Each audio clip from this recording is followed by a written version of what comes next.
I never thought the most painful day of my life would be made even worse by betrayal.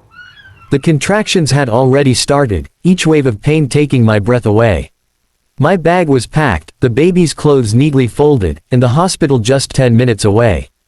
I thought my husband, Daniel, would be right there beside me, holding my hand, whispering words of encouragement, like we had planned for months.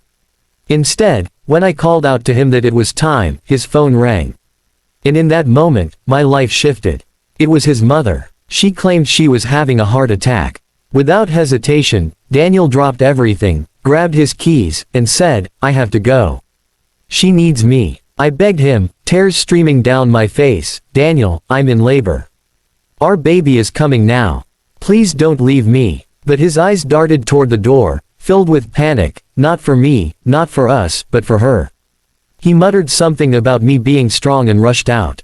I stood there, clutching my belly, broken in ways no words could describe.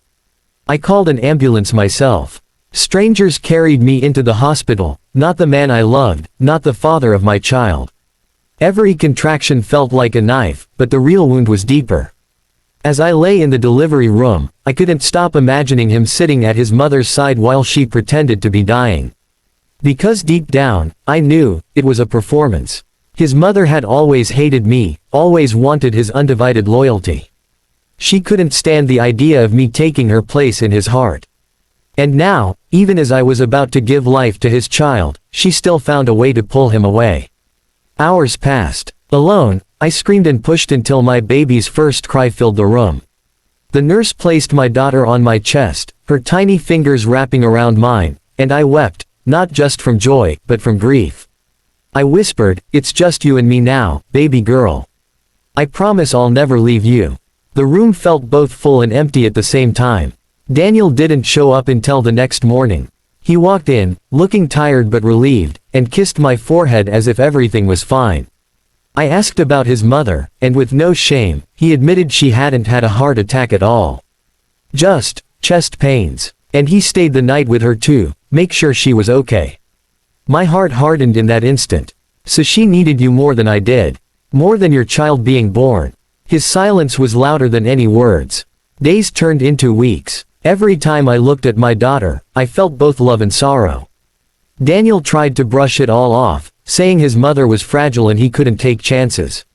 But I saw the truth, his loyalty belonged to her, not me, not us. When his mother demanded he spend nights at her house, he went. When she cried about being lonely, he chose her over our newborn. I became a single parent in a marriage. One evening, as I rocked my baby to sleep, I realized something painful but freeing. I didn't want my daughter to grow up watching her mother beg for scraps of love. I didn't want her to believe that being abandoned was normal, that her worth was less than someone else's demands.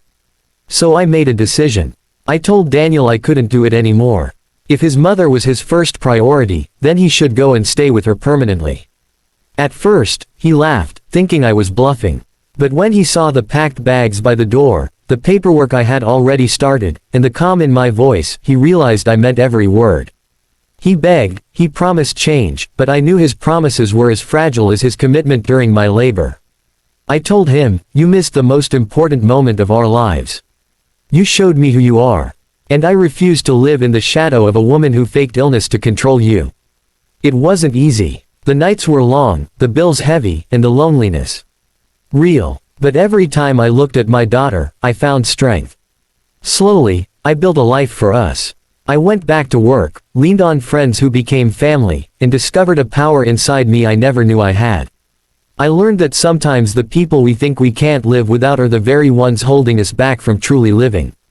Years later, Daniel reached out. His mother had passed away, and he was suddenly alone. He wanted to see his daughter, wanted to make amends. I allowed him to visit her, because she deserved to know her father, but I never let him back into my heart.